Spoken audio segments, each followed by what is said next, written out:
पूजन नहीं करवा सकते, श्रावण महीने में भी अगर 4 या 5 सोमवार पढ़ते हैं और इन सोमवार को भी हम भगवान शिव की आराधना नहीं कर सकते, तो देवाधिदेव महादेव की कथा कहती है कि उस महीने भर में शिवरात्रि का वर्णन कर दिया कि कम से कम सावन के महीने की शिवरात्रि के दिन ही पार्थिव शिवलिंग का निर्माण कर कर पूजन कर कर अपनी मन की कामना कर कर देवाधिदेव महादेव की आराधना कर लो, तो पूरे चतुर्मास के पुण्य का फल आपको प्राप्त होगा।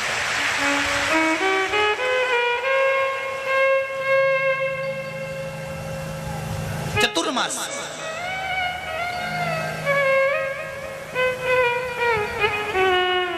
एक घर में अगर 4 लोग रह रहे हैं, देवरानी जेठानी सब अलग अलग रह रही है, तो अलग अलग शिवलिंग बना। अगर एक रसोई घर है और उसमें देवर जेठ सब एक ही रसोई घर में भोजन करते हैं, तो एक शिवलिंग का निर्माण करो। जो पूजन की सामग्री बताई है, उस पूजन की सामग्री एक ही शिवलिंग पर सब हाथ लगाकर चढ़ा।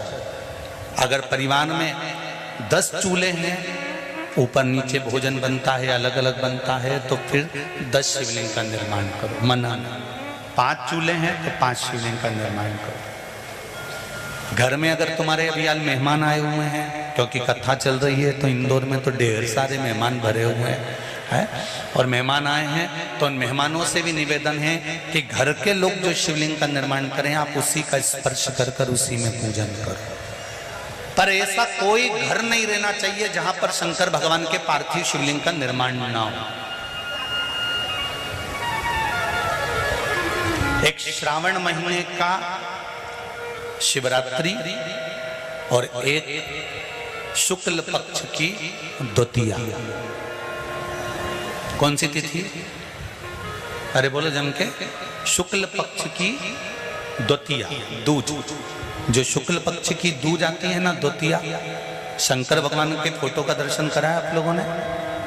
बोलो तो जम के करा है ना सबने? शंकर भगवान के चित्र का दर्शन करिए, शंकर भगवान के फोटो का दर्शन करिए, शंकर भगवान की मूर्ति का दर्शन करिए।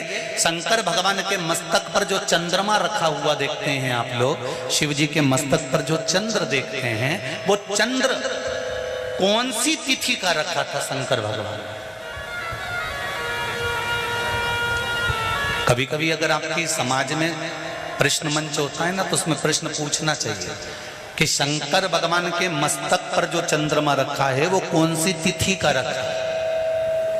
एकम, दूसरी, चतुर्थी, पंचमी, छठ, सप्तमी, अष्टमी, नवमी, 10वीं, 11, 12 पूछ लेना चाहिए कि कौन सी तिथि का चंद्रमा भगवान शंकर के मस्तक पर रखा है।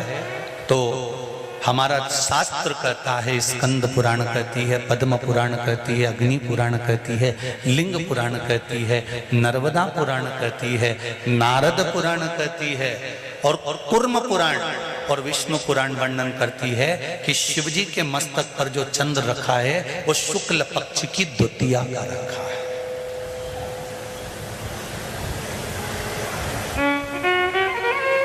कैलेंडर किस किस के घर में? उठाओ जरा हाथ। जिसके घर में कैलेंडर या पंचांग, आज ही घर जाकर देखना, कैलेंडर को पलट कर देखना, शुक्ल पक्ष की द्वितीया तिथि जैसे ही देखोगे उसमें लिखा होता है चंद्र दर्शन। लिखा होता है कि नहीं होता है? अरे बोलो तो जी जी हाँ, लिखा होता है ना। शुक्ल पक्ष की द्वितीया तिथि देखोगे तो उसमें लिखा होता है चंद्र दर्शन। अब इस प्रत्येक शुक्ल पक्ष की द्वितीया तिथि पर चंद्र दर्शन क्यों लिखा होता है? क्योंकि शिव महापुराण की कथा में उमाखंड में वर्णन किया गया है कि जब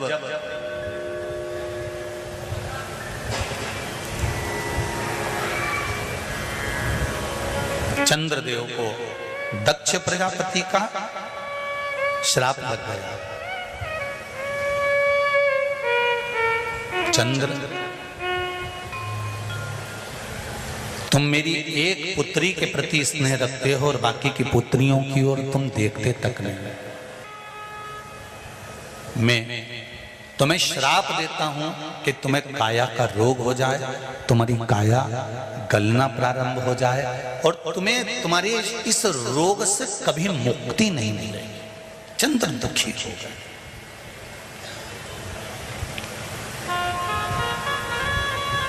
ऐसा नहीं है कि चंद्रदेव कहीं गए नहीं, चंद्रदेव सब जगह गए।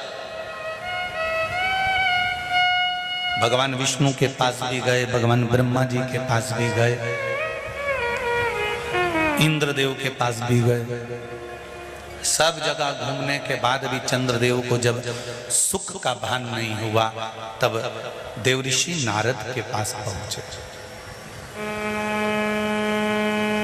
जब जीवन में बहुत दुख आकर खड़ा हो जाए और उस दुख का कहीं निवारण न मिले, तो कोई सतगुरु की शरण चले जाओ।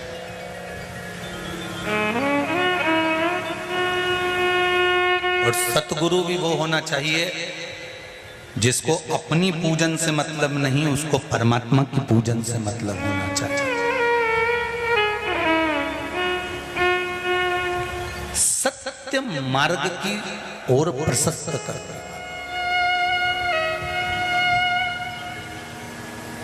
सतमार्ग की ओर अग्रण्य ले जाने वाला, सतमार्ग की ओर प्रशस्त करने वाला, सतमार्ग की ओर आगे बढ़ाने वाला सतगुरु होना चाहिए। देव भगवान शंकर की आराधना में डूब जाते हैं और आराधना करते करते करते करते करते भगवान शंकर प्रकट नहीं हुए, तब चंद्र और दुबले होते चले गए, और दुर्बल होते चले गए।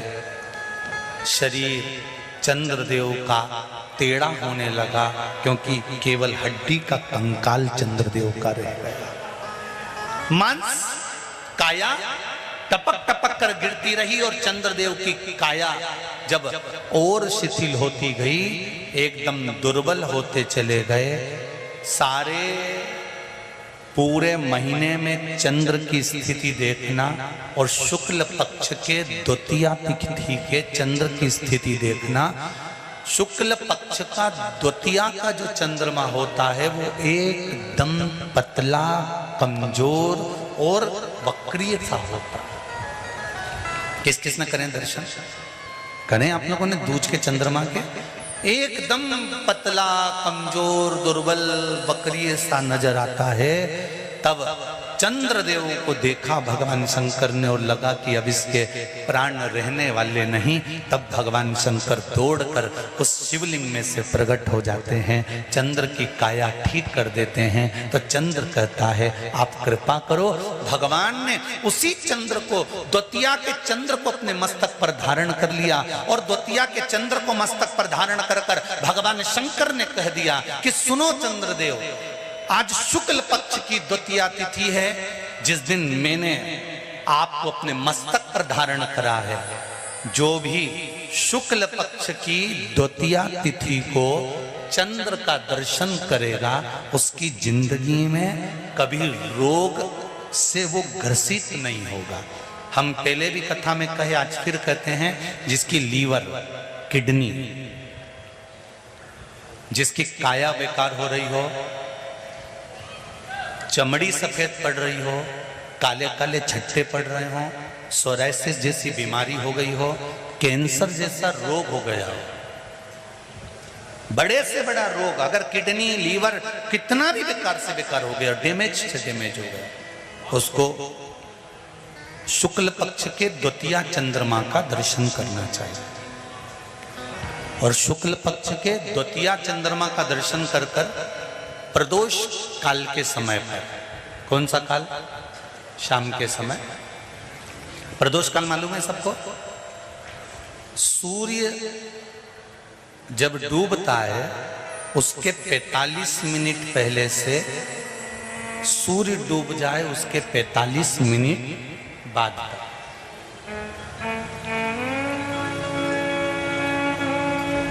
कितने मिनट पहले? जम के बोलो जरा। 45 मिनट पहले से 45 मिनट बाद प्रदोष काल का क्रम है। चंद्रदेव का दर्शन कर कर कच्चे दूध का छींटा, सफेद पुष्प चंद्र को समर्पित करो। सफेद चंदन का छींटा चंद्रदेव को दीजिए।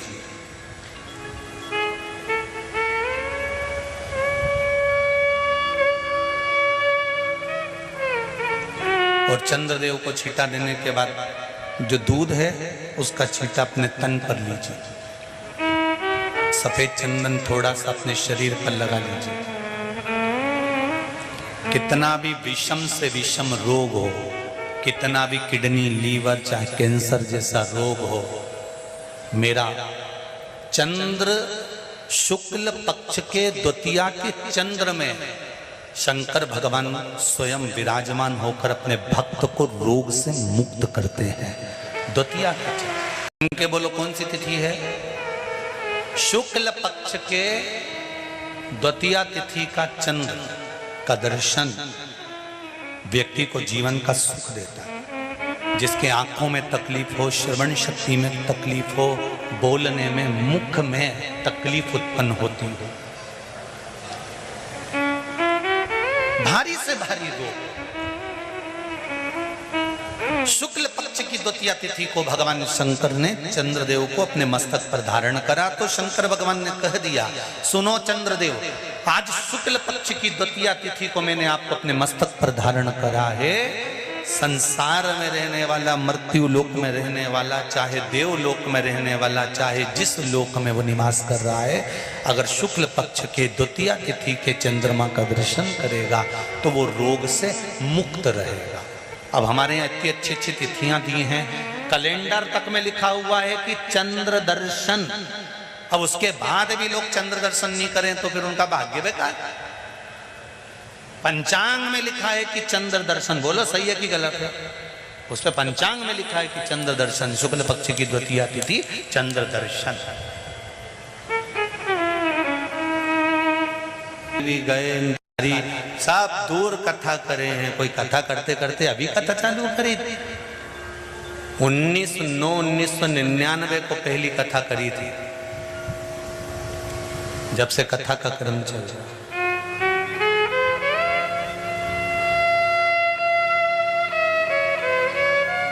और कोई ऐसा जगह नहीं बची जहां नहीं करी। तुम्हारा इंदौर में भी घनी करी, छोटा छोटा घर में भी करी है, ऐसा नहीं। और इंदौर तो हमारा गुरु घर भी है। यहाँ हमारे लाल हॉस्पिटल के पास गोवर्धननाथ मंदिर में परम पूज्य 1008 श्री विठलेश राय काका जी महाराज हमारे गुरु, अब तो देवलोक हैं, पर उनकी जगह पर परम पूज्य श्री देवकी नंदन महाराज श्री विराजमान हुए, वो भी देवलोक हैं। अब उनके सुपुत्र श्री दिव्येश बाबा वहाँ विराजते हैं। ये तो हमारा इंदौर तो गुरु घर है। यहाँ जितने भी मिलते हैं सब गुरु ही मिलते हैं। या कोई कम है? सब सिखाना। और इंदौर वालों को तो सबसे ज्यादा खुशी होना चाहिए कि पूरे इंदौर में किसी देवता के मंदिर इतने ज्यादा नहीं जितने देवाधिदेव महादेव के मंदिर पूरे इंदौर में बने। पूरे इंदौर में छाट कर जाओ, बॉर्डर टू बॉर्डर घूम कर जाओ, शंकर जी हर जगह मिलेगा। इंदौर की रक्षा करने के लिए मां अहिल्या देवी ने भी शंकर को अपने हाथ में ले लिया था, शिव को अपने हाथ में लिया था। और जब एक राजरानी के हाथ में शंकर आकर बैठ जाते हैं तो ये राजरानी, राजमाता अहिल्या ये नहीं कर रही कि मेरे हाथ में शंकर है।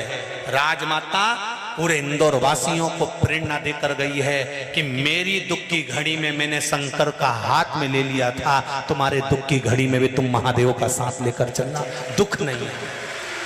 ये राजमाता अहिल्या देवी ने ये कहा है इंदौर के लिए, इंदौर नगर वासियों के लिए कि चप्पे चप्पे में 2 कदम चलोगे शंकर का शिवलिंग मिल जाएगा। 2 कदम इसको इतना देना, ये इसके भाग्य में इतना लिखा है, इसको इतना देना।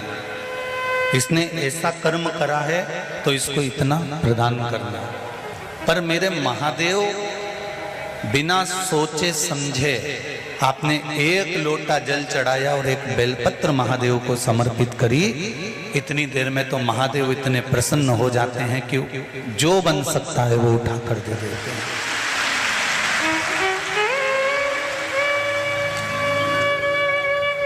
देव और महादेव में एक अंतर है, देव पल्ला झाड़ कर देते हैं और महादेव छप्पर फाड़ कर देते हैं, बस एक अंतर है।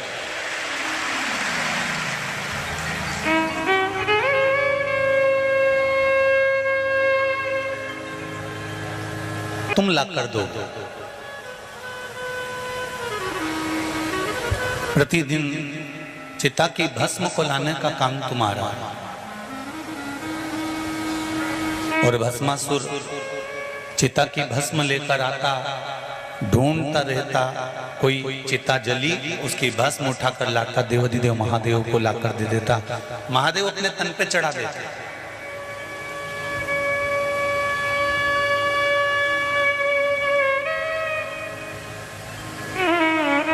एक बार भस्म ढूंढ ढूंढ कर थक गया, पर उसको भस्म नहीं मिली।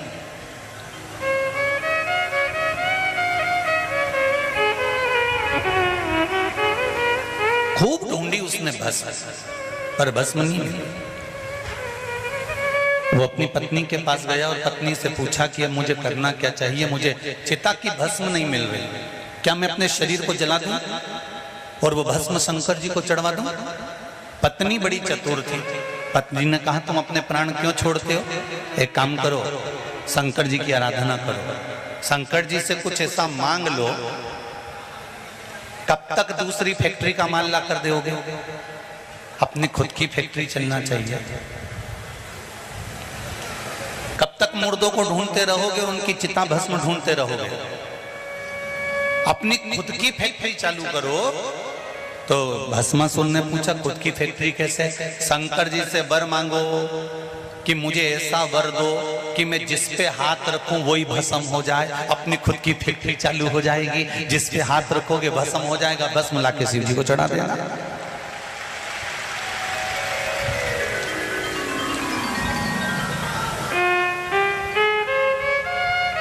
इसलिए देवाधिदेव महादेव को कहते हैं कि शिव जी से रोटी मांगते हो तो मेरा भोलेनाथ दुकान लगवा देता है, शिव जी से झोपड़ी मांगते हो तो मेरा महादेव महल बनवा देता है, शंकर से रोग मुक्ति मांगते हो तो जीवन का आनंद प्रदान कर देता है। ऐसा मेरा देव अधिदेव महादेव है। वैभव चाहिए ना, तुम्हारी संपदा चाहिए।